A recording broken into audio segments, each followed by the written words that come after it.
வணக்கம். மாண்புமிகு தமிழ்நாடு முதலமைச்சர் அவர்களே வணக்கம். இந்த சனாதனம்னா என்ன, அதையே இந்த உதயநிதி ஒழிக்கணும்னு சுத்திட்டு இருக்காருன்னு சொல்லிட்டு எல்லாரும் என்ன கேட்டாங்க. நானும் நிறைய விளக்கம் சொல்லி பார்த்தேன். யாருக்கு எதுவும் புரியவே இல்லைங்க.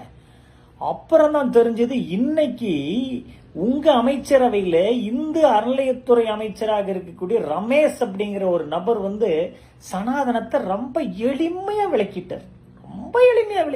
சாதாரணமான விளக்கம் இல்லை நண்பரே, சாதாரணமான விளக்கம் இல்லை. ஒன்னில்ல, அரசு மருத்துவமனையில அந்த வண்டி தள்ளிட்டு போவாங்கல்ல, வண்டி தள்ளிட்டு, அதாவது ஒரு நோயாளியை உட்கார வச்சு அந்த வண்டியில கொண்டு அடுத்த இடத்துல விடுறது, அது மாதிரி அந்த வீல் சேர் தள்ளிட்டு போய் அடுத்த இடத்துல விடுறதுக்கு அந்த வீல் சேர் பேஷண்ட் கிட்ட அரசு மருத்துவமனையில வேலை செஞ்ச அந்த அரசு உதவியாளர்கள், அந்த மருத்துவமனையினுடைய மருத்துவ உதவியாளர் என்ன பண்ணிருக்காங்க, 100 ரூபா வாங்கிட்டு தள்ளிட்டு இருந்திருக்காங்க.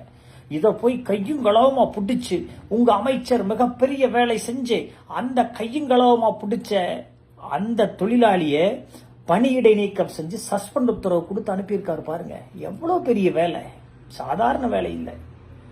அதே அமைச்சர் திருச்செந்தூர்ல இருக்கக்கூடிய முருகன் கோவிலுக்கு 4 பேர்த்த கூட்டிட்டு ஒரு சாதாரண மனிதர் மாதிரி போய் ஒரு ஆய்வு செய்ய போறார்.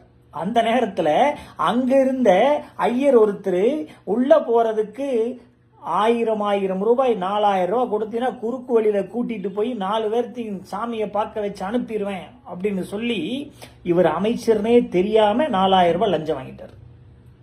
உடனே அமைச்சர் அவர் மீது நடவடிக்கை எடுத்தார்.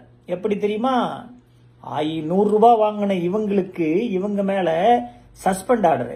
ஆனா அந்த 4000 ரூபாய் வாங்கினாரு பாருங்க, அவருக்கு மன்னிப்பு கடிதம் மட்டும் போதுன்னு சொல்லி. இதுதாங்க சனாதனம், இதைத்தான் ஒழிக்கணும்னு நம்ம உதயநிதி சொன்னார். நன்றி.